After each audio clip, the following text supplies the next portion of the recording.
Entonces, como objetivos que me traje inicialmente para esta charla, profe, buenas noches. Qué pena, doctor. ¿Ya se conectó? Listo. Adelante. Bueno, entonces los objetivos que me traje para esta charla, vamos a entender inicialmente en qué consiste la entidad y cómo es que progresa hacia la edad adulta. Vamos a exponer ¿Cómo se llama la charla? Doctor, ya me devuelvo. Displasia acetabular en el adulto joven. Muy bien. Vamos a exponer cómo se deben interpretar las herramientas diagnósticas basadas principalmente en las imágenes.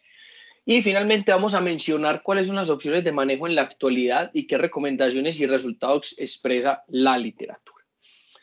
Entonces, a lo largo de la historia, me encontré con que el autor o este personaje muy conocido por nosotros en la literatura, Dupuytren, determinaba que las caderas luxadas al nacimiento era denominado la luxación congénita de la cadera.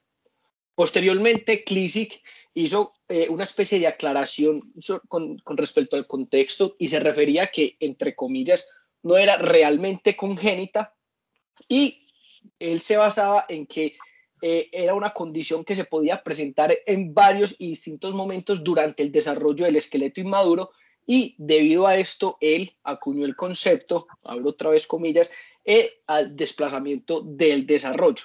Y finalmente, del desarrollo. Desplazamiento del desarrollo. Sí, señor. Claro. ¿No me están escuchando bien? Sí, es que no, ahí se te fue un poquito la voz. Ah, perfecto, doctor, perdón. Y finalmente, luego pues de la reunión de de la Academia Americana de Ortopedia, se aceptó el concepto entonces del desarrollo, pero le cambiaron la palabra desplazamiento por displasia, y a partir de esto es que se empieza a denominar pues el concepto de la displasia de la cadera. ¿Cómo se denominan? Profe. ¿Puedo opinar? Sí, señor. ¿Quién soy yo? El doctor Carlos Araza. Vaya, opine a ver. Sí, no, la cosa es que como se está grabando, me da como pena. Miren, eso es un error porque eso es una traducción del inglés.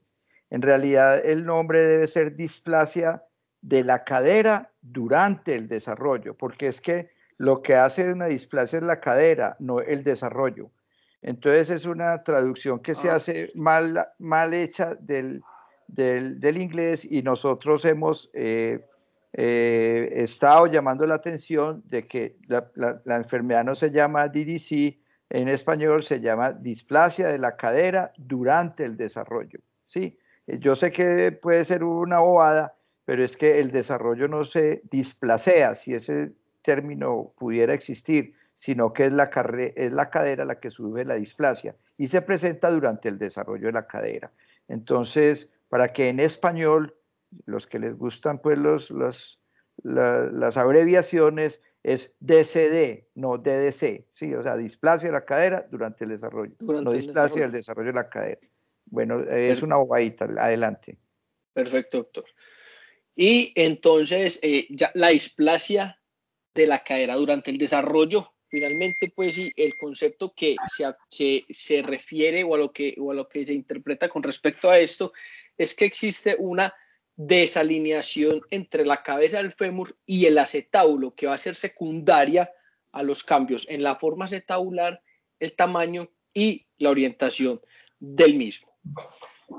¿Esto qué implicaciones nos puede tener? Nos puede traer. Eso se refiere a una alteración, a una insuficiencia en la estructura tridimensional ósea de la cobertura acetabular de la cabeza femoral, lo que va finalmente a llevar a dolor, a inestabilidad de la articulación, lo que finalmente a lo largo del tiempo se pudiese traducir en artrosis de la articulación. Lo importante de esto, y es que implica realizar estudios en una variedad de modalidades en 2 dimensiones y en 3 dimensiones, las cuales van a incluir las radiografías simples, la resonancia magnética y también en algunos casos, para determinar de una forma concreta pues o algo precisa, la tomografía computarizada para determinar la versión acetabular.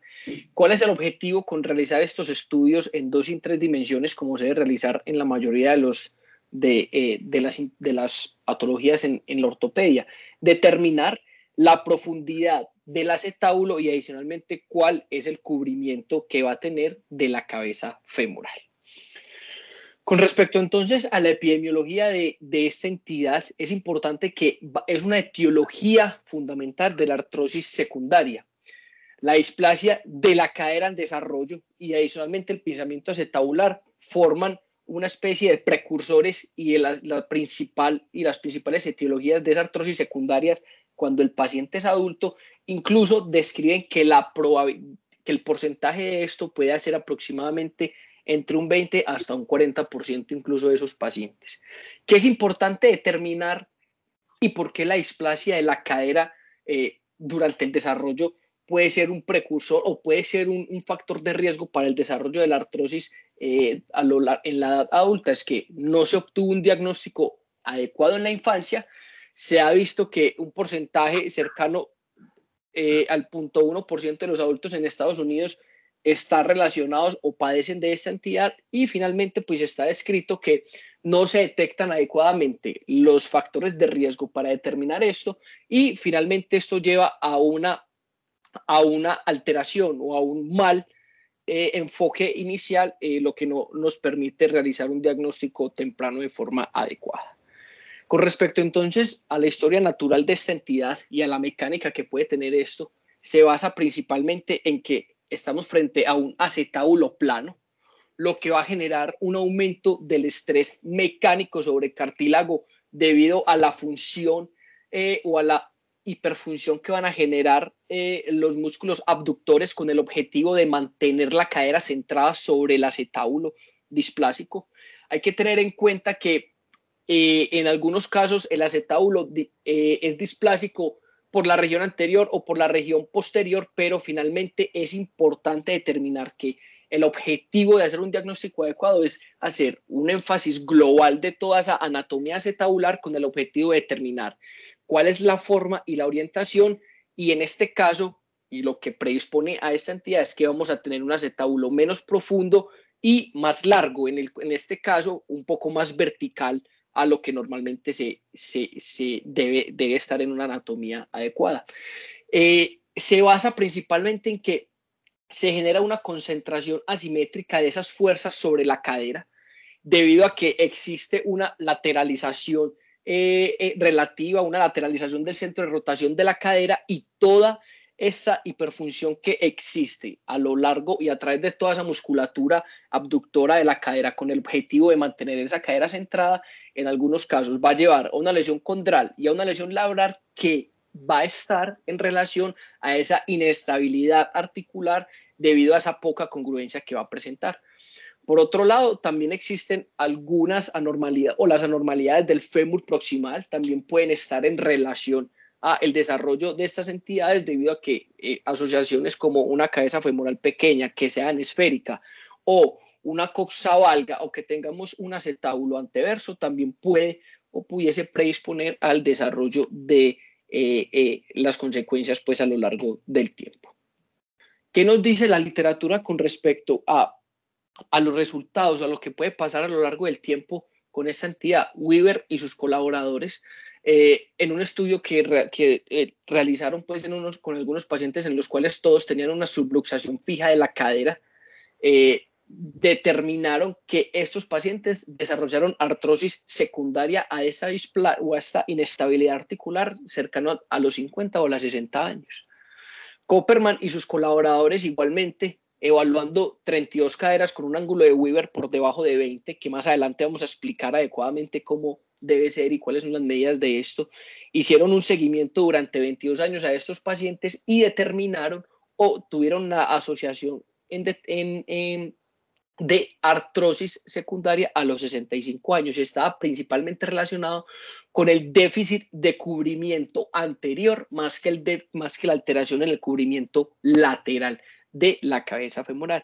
Y finalmente Cloisy y sus colaboradores, en un estudio que presentaron asociado pues a las deformidades del fémur proximal, se presentaban aproximadamente el 92% de la serie que ellos presentaron, 48% eran coxas valgas y 4% varas, y digamos que lo más prevalente en ese caso era que existía una anesfericidad de la cabeza femoral. ¿Qué era lo importante y qué determinaron ellos? que los pacientes tenían o podría ser un factor beneficioso para eso. Si eso se identifica de una forma temprana y se realiza un manejo oportuno de las mismas, eso podría mejorar la congruencia articular y mejorar un poco la historia natural de esa displasia acetabular. Con respecto a los síntomas que puede presentar el paciente, refieren principalmente un dolor de origen insidioso, un dolor que es, como ellos lo refieren en algunos casos, profundo sobre la articulación de la cadera, que se lo relacionan principalmente en la región inguinal y otras veces hacia la región lateral de la misma. Es importante que existe un signo que los pacientes reportan o digamos que lo hacen mucho cuando estamos en la consulta, es el signo de la C. Como vemos en esta imagen aquí, los pacientes se toman la cara lateral del músculo en la región proximal y hacen una especie de abrazar la región lateral de la cadera y determinan que el dolor se localiza en toda esta zona. Y es importante recalcar que es asociado durante, digamos, dependiente de la posición y del movimiento que se esté realizando. Sobre todo se exacerba con la actividad física o con la función aproximadamente en un 80%. También se asocia al dolor lateral durante la marcha y esto es un signo bastante significativo debido a que se genera y está pues determinado que es asociado a fatiga de los abductores debido a que esa inestabilidad que se genera sobre la articulación coxofemoral, los abductores con el objetivo de mantener esa cabeza centrada y un centro de rotación centrado sobre el trasfondo acetabular, genera pues una hiperfunción de estos y en algún momento se empiezan a fatigar. Cuando se genera esa fatiga de los mismos, ya los pacientes pueden empezar a tener cojera y la marcha bien conocida en Trendelenburg por fatiga pues, del glúteo medio. Cuando hablamos entonces del examen físico, pues ya les mencioné la marcha en Trendelenburg y el signo, pues, o un signo que determinan como el signo del abductor, que generalmente es que se asocia pues a la caída de la pelvis contralateral, hablando del Trendelenburg, y adicionalmente el tronco, la región proximal, se inclina hacia el lado de la cadera que está afectada, dando pues como un signo clínico bastante característico. Es importante recordar que estos pacientes pueden tener un signo clínico como el FADIR va a ser positivo, que es un signo pues muy característico de pinzamiento acetabular debido a que existe una relación bastante cercana con esa displasia acetabular y el pinzamiento del mismo. Y en algunos casos los pacientes ya van a tener limitación de la abducción y para la extensión, asociado principalmente a esa contractura de los aductores y los flexores de cadera. Este autor, Nakahara y sus colaboradores determinaron que los pacientes cuando hacían una flexión máxima y lo asociaban a una rotación externa, esos pacientes generalmente hacían una especie generaban dolor en la región posterior y esto era más asociado a que se generaba un pinzamiento extraarticular en la región posterior, lo que era pues secundario a ese acetábulo displásico y adicionalmente a un aumento de la arteriación del mismo. Entonces también es importante tenerlo en cuenta cuando estamos examinando estos pacientes. Con respecto a la radiología, y esto ahí vamos a hacer hincapié pues en estas imágenes y en la interpretación de los mismos debido a que es algo fundamental para entender la displasia acetabular. Hay que recordar que la serie inicial para el estudio de esto será una AP de pelvis y un falso perfil con el objetivo de determinar adecuadamente cuál será la morfología acetabular y ya más adelante vamos a empezar a determinar las medidas fundamentales. Quise hacer énfasis en el centro borde lateral, que es el ángulo de Weaver, que está descrito que es normal entre 25 y 40 grados, y cuando ya hablamos de menos de 20 grados estamos hablando de displasia acetabular y existe una medida entre el 20 y los 25 grados que se determina como una displasia borderline. Otro índice importante será el índice de extrusión de la cabeza femoral. Extrusiones por encima del 20% ya nos podrían indicar que estamos frente a un paciente con una displasia acetabular y adicionalmente la última medida que tenemos será el ángulo de Tonis, que es el ángulo que se mide sobre el grado de inclinación de la superficie de carga de la cadera y determina que si tenemos un ángulo por encima de los 15 grados, estamos hablando de una cadera displásica. En la imagen de la derecha vemos una proyección AP de forma pues adecuada de la pelvis, y en la imagen inferior tenemos la proyección del falso perfil, que en la literatura, cuando uno revisa este tema, siempre hacen hincapié en cómo se debe tomar un falso perfil de forma adecuada, con el objetivo de tener unas imágenes confiables y poder hacer un examen o poder dar un diagnóstico un poco más certero del hallazgo. Entonces vemos cómo el paciente, de forma lateral, con el pie de forma paralela sobre el chasis o sobre la placa que se va a tomar, hace una rotación de la cadera o de la pelvis aproximadamente sobre el chasis, que genere un ángulo de 65 grados, pero sobre la región posterior aproximadamente de 25 grados. Y vamos a evaluar la cadera que está más cercana a la placa en la cual se está tomando la imagen. Y esto incluso muchas veces lo discutimos en el módulo de cadera cuando era presencial, de cómo era que se debería tomar un verdadero o falso perfil. Entonces, esta es la forma ideal. Camilo. Doctor. Precisemos de una vez qué es lo que se busca con el falso perfil. Lo que se busca con el falso perfil, profe, es tratar de exponer de forma adecuada cuál es el grado, el cubrimiento o el techo acetabular, para poder determinar cuál es el centro borde. Le doy una segunda oportunidad. Profe, no, pues entonces, no, o sea, no, eso es lo que tengo entendido, pues. No, se ve que no tiene entendido nada. Porque el objetivo con el falso perfil es determinar cuál es la cobertura anterior de la cabeza femoral. Eso sí, cobertura anterior del acetábulo. Eso, perfecto. Listo. Entonces, cuando empezamos a hablar entonces del centro borde, vamos a hablar del primer ángulo, que es el centro borde lateral, que aquí, como vemos en la imagen del centro, existen dos formas de tomar esta medida, y eso hay que tenerlo bien claro. Existe un centro borde lateral que se toma sobre el centro de la cabeza femoral. Eso está claro para esta imagen radiográfica. Y un ángulo que va perpendicular al suelo a 90 grados, como bien está aquí, y la línea desde el centro de la cabeza femoral hacia la parte lateral, pero de la ceja acetabular. Y esa ceja acetabular, que en los textos sale como el surcil lateral, es la parte más anterior del techo acetabular. Esa es la primera medida. Cuando vamos a evaluar el centro borde, teniendo en cuenta el hueso acetabular lateral, si ustedes ven bien en la imagen del centro, existe no quiero que suene mal, pero una especie de remanente óseo más lateral que el borde de la ceja acetabular.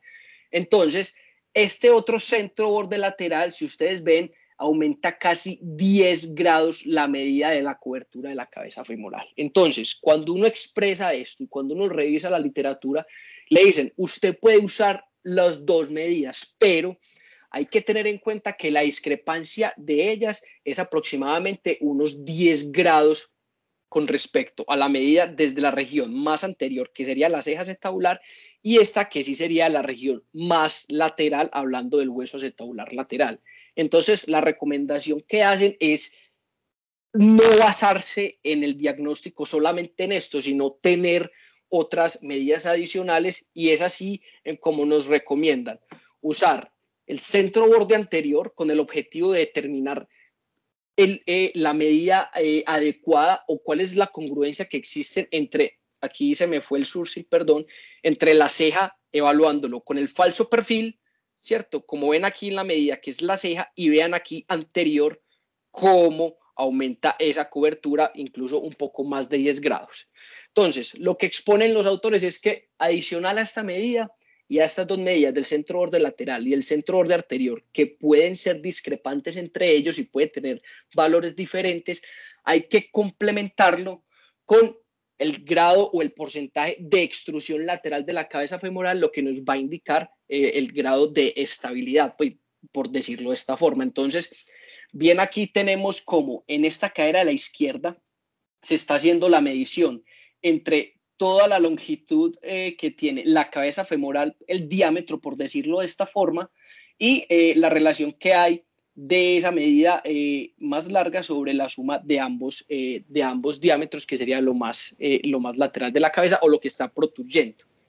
Para que sea más entendible, en este esquema de la derecha, lo que recomiendan es hacer la circunferencia de la cabeza femoral, tener el centro de la misma, medir el diámetro, que en este caso sería A, para lo que vemos en la gráfica de la imagen de la izquierda, y adicionalmente, teniendo en cuenta la pared lateral o la ceja acetabular lateral, esa distancia que hay desde esa zona hacia el borde más lateral de la cabeza femoral.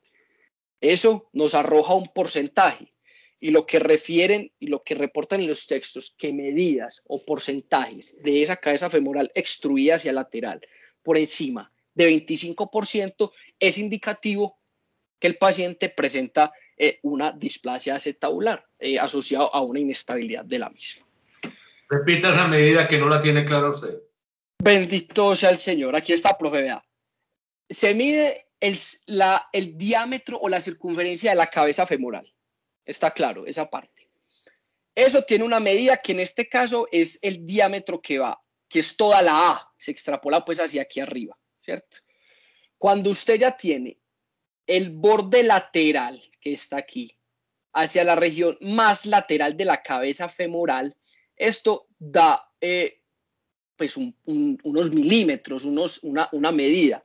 Y esto se va a hacer sobre esta medida. Entonces, es decir, tenemos el diámetro total de la cabeza femoral, que es A, digamos, 20%, 20 milímetros.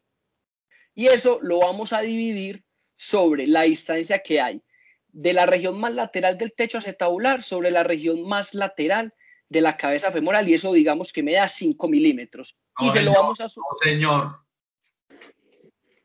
¿Cuál es el diámetro de la cabeza femoral? Es A, profe. No. Pero en este esquema que yo tengo, el diámetro es todo esto, ¿o no? Claro. Y esto corresponde a la A, pues es lo que yo tengo entendido. ¿Qué es A más B? A más B es la medida de la parte de la cabeza femoral que está por fuera de la cobertura acetabular, más la parte que está, pues el restante de la cabeza femoral. Camilo, mira el circulito que tenés en rojo a tu mano izquierda. Sí. Que el diámetro, es que perdón, a veces se confunden el índice de Reimer, que es el índice de migración, con la extrusión lateral, que para mí es exactamente lo mismo, pero cambiado los nombres. Entonces, el diámetro de la cabeza, como vos lo tenés ahí, no te confundas. A más B es el diámetro de la cabeza, mira que te está mostrando. Y A es la parte que está por fuera, en el dibujo que tenés por fuera de la ceja tabular. Y en el diagrama por fuera de la línea de Perkins, ¿no es cierto? Entonces, lo que se salga de la línea de Perkins sobre el diámetro de la cabeza es el índice de extrusión. Perfecto. O el índice de migración de Reimer visto de otra manera, pues, pero es la misma cosa. Sí, es que tanta cabeza hay por fuera de una línea perpendicular que la puedes tomar. Yo siempre la tomo como la línea de Perkins, pero como está en el diagramita, en el dibujo, pero en la radiografía está tomada desde la ceja acetabular. Desde la ceja acetabular. Pero simplemente es qué porcentaje de cabeza se sale de una línea referente perpendicular. Entonces no te confundas cuando te está preguntando el doctor García que es A y que es B. En el diagramita que tenés en la izquierda, A más B es el diámetro de la cabeza, punto. Y A es lo que está extruido. Lo que está extruido. Sí, señor. Lo que está extruido es lo que está por fuera de la ceja acetabular. Exacto. Sí, señor. Entonces lo que te está diciendo esto es que lo que está por fuera de la ceja acetabular sobre el diámetro de la cabeza te da un porcentaje, multiplicado por 100, te da un porcentaje de cuánto está extruido. Perfecto, sí, profe. Tienes razón. Listo. Eso es hablando pues de la extrusión lateral. Y el índice acetabular de Tonis, que es la otra opción que tenemos para determinar cuál es el grado de de displasia, pues. ¿Alguien quiere mencionar algo? Entonces se mide sobre la región pues más proximal de la ceja acetabular, hacia la región lateral, y una línea que va hacia todo el borde lateral de la misma, y eso pues nos indica un ángulo, y finalmente pues como les mencionaba, entre ángulos mucho mayores, por encima de 20, pues estaremos hablando de displasia acetabular. Otro elemento importante que hay que evaluar en las radiografías AP de pelvis, vean que uno evaluar las radiografías de la pelvis es algo bastante interesante y tiene bastante relevancia clínica, es evaluar la línea de Shenton.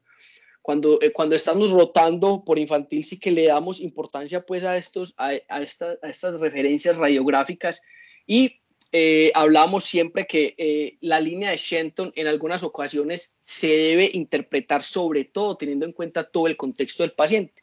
En este caso, pues ya hablando de los pacientes adultos, nos ayuda, y hablando de un escenario completo en el cual ya tenemos un acetábulo que es vertical. Si ustedes ven bien aquí a grandes rasgos, tenemos un índice de extrusión mucho mayor a 20% de la cabeza femoral, y esto asociado a una línea de Shenton que está rota, si la ven con la comparación, o está discontinua con respecto a la contralateral, ya nos indica y nos ayuda a determinar cuál es el grado de subluxación o detectar la subluxación superior de la cabeza femoral.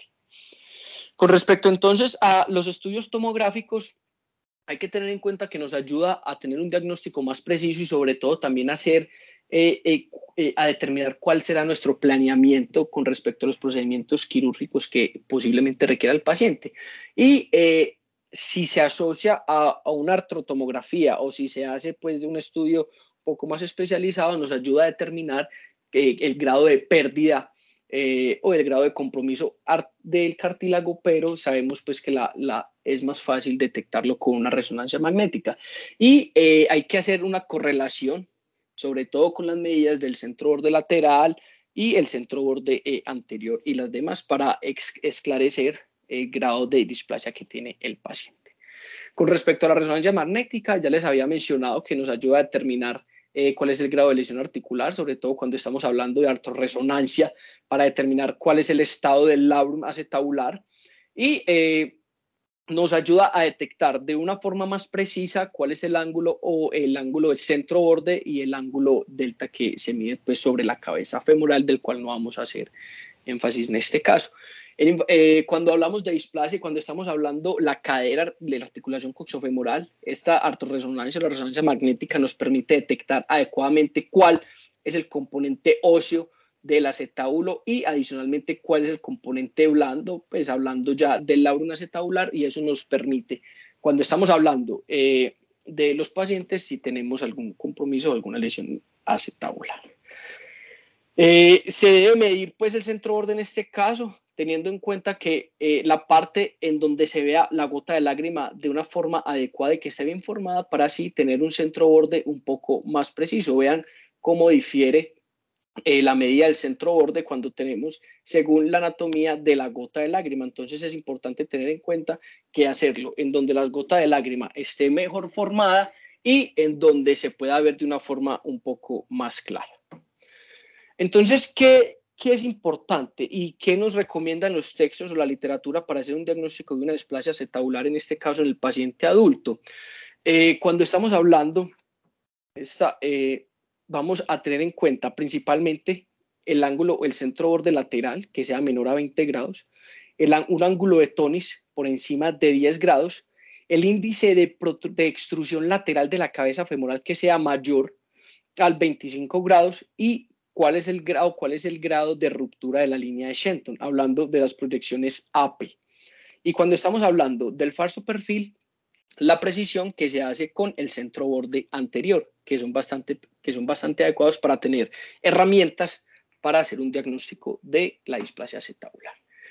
Esta tabla pues es un poco maluca, pero simplemente para tener en cuenta que se debe clasificar en una inestabilidad anterior sobre todo en los pacientes clínicamente podríamos tener dolor con la extensión y la rotación externa, sobre todo en la fase estancia, también de la fase de estancia tardía en la marcha. Los hallazgos radiográficos, no me salió aquí la tablita que tenía señalada, los hallazgos radiográficos, como ya se los había mencionado, cuando tenemos una inestabilidad hacia la región posterior, esto también nos puede determinar cuáles son el dolor, sobre todo más localizado hacia la región posterior, tratar de descartar siempre patología de la articulación sacroiliaca o de los músculos de los rotadores externos. Y finalmente hacia la región lateral, la fatiga de los abductores y los hallazgos radiográficos que vamos a ver, pero más fácil en este caso.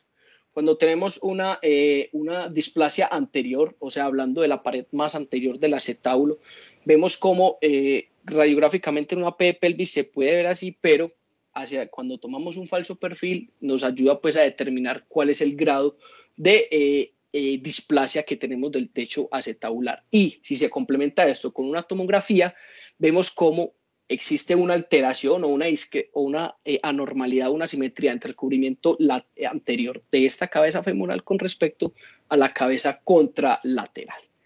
Cuando hablamos de la región posterior, vemos cómo se puede observar como en esta radiografía P de pelvis, pues aparentemente no existe una alteración muy notable del defecto acetabular, pero si nos vamos a ser exactos con respecto al signo del entrecruzamiento, vemos como aquí, esta es la pared anterior y la pared posterior viene por esta zona, vemos cómo es diferente la anatomía y parece que expresa una falta de cobertura hacia la región posterior. Y es aquí como se manifiesta en la proyección o en la reconstrucción, una alteración pues del cubrimiento hacia la región posterior. Y hacia el centro borde lateral, ya recordamos la medida que habíamos medido en un principio, en la proyección AP de pelvis, en este caso lo tomaron sobre todo el sursil, sobre toda la ceja acetabular, que pues, aquí la imagen parece que es incorrecta, que es a lo que queremos observar, pero aquí ven en la reconstrucción cómo se presenta un mayor descubrimiento sobre la región lateral del acetábulo, según lo que nos muestra pues este artículo. Cuando vamos a hablar entonces de las clasificaciones, existe una displasia tipo A, en la cual se genera pues está la cabeza acetabular pues al interior del acetábulo con algo de subluxación y existe una deficiencia en la pared superior. Listo, existe una alteración en la profundidad del acetábulo. Ya luego mencionan luxaciones bajas o tipo B, en donde la cabeza femoral ya genera pues un falso acetábulo en la región superior, y ya las luxaciones un poco más altas, las luxaciones altas o como las dividen, la tipo C, ya es donde la cabeza femoral está completamente descubierta del acetábulo y ha migrado hacia la región superior y posterior, creando en algunas ocasiones un neoacetábulo. Hablamos entonces de estos subtipos que principalmente es según el cubrimiento acetabular. Una cadera displásica principalmente se denomina como una A, y ya las caderas displásicas bajas pueden ser denominadas tipo A, tipo B1, tipo B2 según el grado de cubrimiento acetabular, si es más del 50% del acetábulo real o si es menos del 50%. Y finalmente las luxaciones altas, como ya les había mencionado, generan pues un falso o un neoacetábulo. Ya hablando de los grados o de la progresión artrosis de la secundaria en el paciente en el contexto de una luxación de una displasia acetabular, vemos como pues, Tonis está conocido pues la clasificación del grado de artrosis. Tenemos un grado 1 en el cual el paciente no va a tener signos de artrosis, y vamos avanzando hacia el grado 1 en el cual existe un leve estrechamiento de la articulación, existe un leve deslizamiento hacia el margen de la articulación y algo de esclerosis de la cabeza femoral y el acetábulo. Y ya cuando estamos ante una artrosis un poco más instaurada, ya se pueden observar quistes, alteración y estrechamiento de toda la superficie articular, deformidad de la cabeza femoral y en algunos casos incluso necrosis de la misma. Entonces, cuando estamos finalmente para hablar del tratamiento de esta entidad, el tratamiento siempre debe ser multidisciplinario, basado siempre en las variables de cada paciente. cuál es su edad, cuál es la ocupación. Es importante tener en cuenta el índice de masa corporal, si es fumador y los síntomas que predominen en el paciente, si son más de predominio de pinzamiento o si son más predominantes de inestabilidad. Evaluar siempre el componente periarticular, y eso lo hemos dejado muy claro cuando estamos hablando aquí en el módulo de cadera. Descartar siempre patología periarticular, síndromes peritrocantéricos, inestabilidades posteriores pues, o lumbopélvicas, y también patologías de la rodilla, para tratar de centrarnos y enfocarnos de una forma adecuada en la patología de la cadera. Y finalmente evaluar cuál es el componente estructural de la articulación, ya con todas estas imágenes que hemos visto. Para tomar finalmente una conducta conservadora o basada pues, en tratamiento quirúrgico, sea ya unas cirugías preservadoras articulares o los reemplazos articulares, o en algunos casos el salvamento. En el manejo no quirúrgico, pues simplemente mencionar que está enfocado sobre todo ya en el manejo de la artrosis cuando ya se desencadena la entidad, basado principalmente en el uso de medicamentos antiinflamatorios y analgésicos, la fisioterapia sobre todo con el objetivo de mantener rangos de movilidad basados en estiramiento de la musculatura alrededor de la cadera, y también está la opción de las infiltraciones intraarticulares. Es fundamental, como bien en todas las patologías que tenemos en la ortopedia, a educar de una forma adecuada al paciente, explicarle en qué consiste la entidad y explicarle cuáles van a ser los síntomas que puede tener, para así finalmente hacer un manejo conjunto y que el paciente pues entienda en qué escenario se está moviendo. Cuando hablamos ya del manejo preservador, generalmente se le ofrece a esos pacientes que son menores a 40 años, que realmente el dolor sea incapacitante y que el grado de artrosis sea mínima o leve, y determinar cuál es el grado de movimiento de estos pacientes. Existen las opciones de hacer manejos artroscópicos aislados, manejos abiertos aislados, o en algunos casos el manejo combinado, artroscópico y abierto, basado principalmente en las osteotomías con el objetivo de preservar la cadera articular original. Y cuando hablamos entonces de la artroscopia, generalmente lo que nos recomiendan los textos es que si está en el contexto de inestabilidad, no se debe realizar de forma aislada, listo, cuando esté asociado pues a un defecto estructural, hablando pues de pinzamiento. El objetivo siempre será conservar el labrum y el iliopsoas, que es el músculo que nos ayudará a mantener la estabilidad articular y los movimientos sobre todo de la flexión. Caso tal, si se debe hacer una reparación del labrum, y esto se debe realizar, y no tocar el reborde acetabular o el rim acetabular, con el objetivo de no generar displasias iatrogénicas, con el objetivo de conservar siempre la cápsula. Cuando se asocia a una osteotomía periacetabular, se debe realizar, en algunos lo recomiendan luego de la misma, para no alterar los desenlaces de la osteotomía, según reportan algunos trabajos. Siempre se debe evaluar o se debe realizar en conjunto entre la osteotomía y la artroscopia cuando estamos en presencia de lesiones articulares. No debemos modificar el componente óseo, como ya les había mencionado, y existe una serie del doctor Parvizi en el cual realizó en 34 pacientes solo manejo artroscópico de esta entidad, y determinó pues, o logró obtener en esos resultados que se realizó una reintervención o un cambio pues, a procedimientos abiertos en casi 40-45% de los pacientes. Entonces queda la duda de la verdadera utilidad inicial de la artroscopia. Finalmente existen los riesgos que el paciente persista con dolor, quede con dolor, y en algunos casos inestabilidad. Lo que se encuentra principalmente cuando tenemos un paciente, cuando se le realiza una artroscopia en los pacientes que son displásicos, que son las barras azules, en una serie que me encontré, generalmente van a ser deformidades tipo CAM, que es la deformidad o que es el pinzamiento que ya está descrito que va a generar más artrosis a lo largo del tiempo. Las rupturas del ligamento redondo son pocas, y vemos como la otra entidad que más predomina en este caso va a ser las rupturas del labrum. Cuando hablamos entonces de los procedimientos que se pueden llevar al paciente de forma artroscópica en el contexto de displasia, van a ser una cefaloplastia, una femoroplastia y una sinovectomía como los mayores procedimientos a realizar con esta herramienta quirúrgica, y en algunos casos ya la acetabuloplastia y la condroplastia, para que lo tengamos en cuenta. El otro escenario que podemos tener son las opciones de la osteotomía femoral. El objetivo será corregir el plano coronal, sobre todo el ángulo cervicoideafisiario, tratando de mejorar ese balance o esa superficie de apoyo sobre la cadera, y en algunos casos determinar si se puede hacer la corrección ya en el plano axial, mejorándole pues la arteversión modificándole la versión femoral adicional. Generalmente se asocian en artrosis leves, displasias leves, que el paciente todavía tenga una cabeza esférica, y en algunos casos se combinan las osteotomías periacetabulares con osteotomías femorales.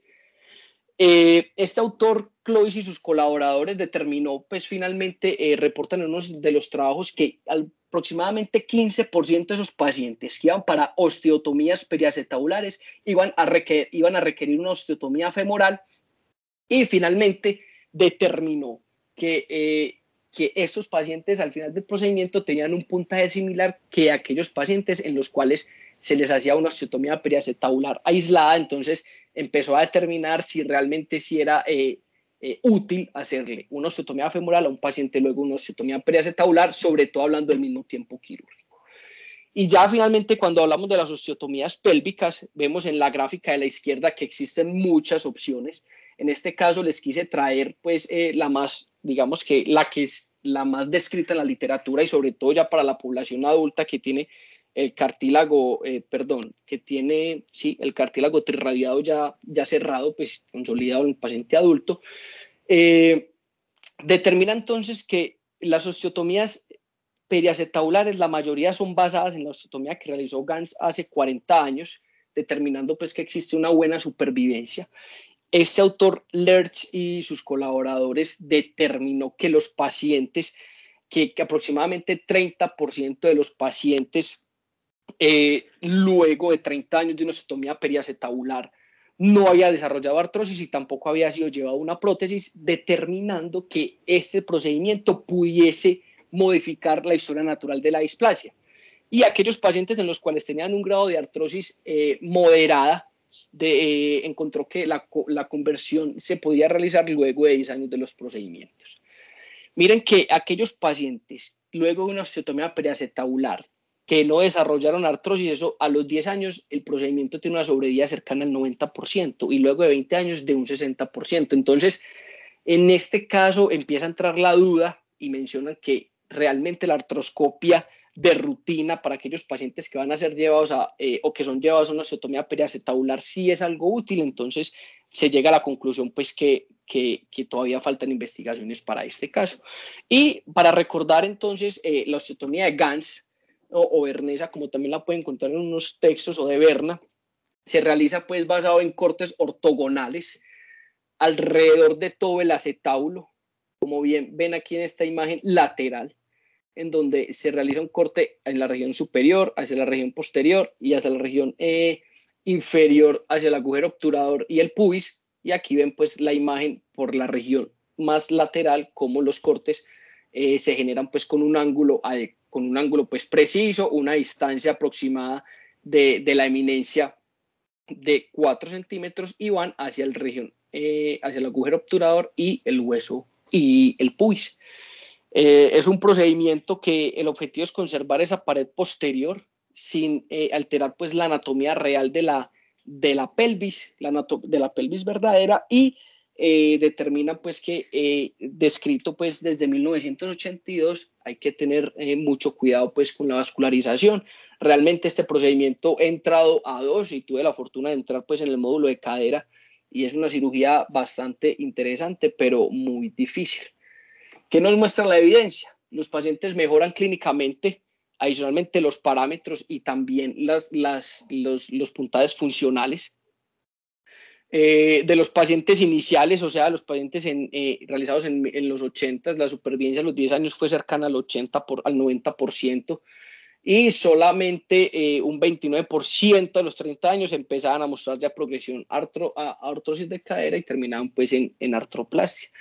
Hay que tener en cuenta cuáles son esos factores de mal pronóstico en estos pacientes, y eso pues está determinado. Los pacientes que sean mayores de 40 años, que tengan lesiones del labrum, que inicialmente tengan una incongruencia articular o puntajes funcionales bajos antes del procedimiento, son algunos factores de mal pronóstico, y mencionan que ya los ortopedistas que hacen esta osteotomía presentan una supervivencia del 92% a los 15 años y cercano al 70% luego de 18 años del procedimiento. Vemos como este autor, que lo citan mucho en todos los artículos que uno revisa, se evidencia que los pacientes presentan realmente una buena satisfacción luego del procedimiento y mejoran mucho los arcos de movimiento, los parámetros radiológicos y la calidad de vida. Aquí vemos pues en esta serie, digamos una reciente, como la supervivencia del procedimiento va a ser cercana por encima de los 90% a los 5 años y a los 10 años, y determinan cuáles son esos factores predictores de falla o de pues males desenlaces, pacientes que sean mayores a 40 años, que tengan puntajes funcionales bajos, que los ángulos sean un poco excesivos a lo que estamos buscando en ese momento. Entonces eso también hay que tenerlo en cuenta en el momento del procedimiento. Para ir cerrando entonces el módulo, me encontré este trabajo en donde determinan si el manejo abierto y artroscópico de la cadera de displasia en desarrollo, hacen una revisión sistemática y querían era comparar cuáles eran esos desenlaces y las tasas de conversión a prótesis de cadera luego de la artroscopia, la osteotomía de Ganz o un abordaje combinado. Finalmente evalúan que son 114 pacientes que son llevados a artroscopia, 700 pacientes en los cuales se realiza una osteotomía periacetabular y solamente 17 en los que se le hace el abordaje combinado, y vemos cómo aquellos pacientes que se fueron llevados a conversión a prótesis de cadera, pues un porcentaje fue del 4.8% en esos pacientes de artroplasia, y en los pacientes de osteotomía periacetabular solamente un 12%. Pues obviamente vamos a tener un porcentaje mucho más alto, pero tengan en cuenta la N de estos pacientes que fueron llevados a prótesis. Y bien, entonces vemos como estos pacientes en los cuales se les realizó la osteotomía periacetabular, miren cómo inicialmente lo más importante es que los pacientes más del 80% no requirieron una prótesis en ese tiempo de seguimiento, y vemos como aquellos pacientes en los cuales se les realizó el procedimiento combinado, pues el porcentaje fue mucho menor. Entonces, ellos sugieren que la artroscopia en algunos casos solamente parece mejorar los desenlaces cuando se habla de displasias borderline, y la osteotomía periacetabular realmente muestra unos desenlaces muy adecuados, sobre todo cuando el paciente tiene una displasia clara radiológicamente. Y para terminar entonces, aquellos pacientes o la opción de la prótesis de cadera, pues estará indicado en donde encontré los pacientes que sean mayores a 35 años, que el dolor sea incapacitante, pero principalmente el grado de artrosis sea mayor. Hay que tener en cuenta cuál es el stock óseo que tenemos para realizar una prótesis primaria, sobre todo si tiene un procedimiento previo en la articulación de la cadera, y pues teniendo en cuenta el stock óseo o la consideración técnica que mencionamos, para algunos autores pues no existe una alteración o una diferencia en los desenlaces en aquellos pacientes que son llevados a prótesis primaria sin haber realizado una osteotomía previa. Ojo que las complicaciones pueden ser cercanas al 40%, y en este caso la complicación será principalmente la inestabilidad. Principalmente entonces lo que me queda en este caso y en esta revisión de este módulo es que la displasia de cadera en el adulto es una deformidad que es multiplanar, que va a estar asociada a dolor e inestabilidad y es causa de artrosis secundaria en los adultos, que los parámetros radiológicos son los que me permiten conocer cuál es el contexto real del paciente, sobre todo asociado a los síntomas, y son fundamentales para un diagnóstico preciso y tomar unas decisiones adecuadas. Y finalmente, el manejo en la actualidad está basado en mejorar esa estabilidad articular, y según el momento del diagnóstico, el objetivo será, si se hace de forma temprana y adecuada, cambiar la historia natural de la misma, retrasando en lo más posible la progresión a la artrosis secundaria. Esto es lo que les traía para hoy.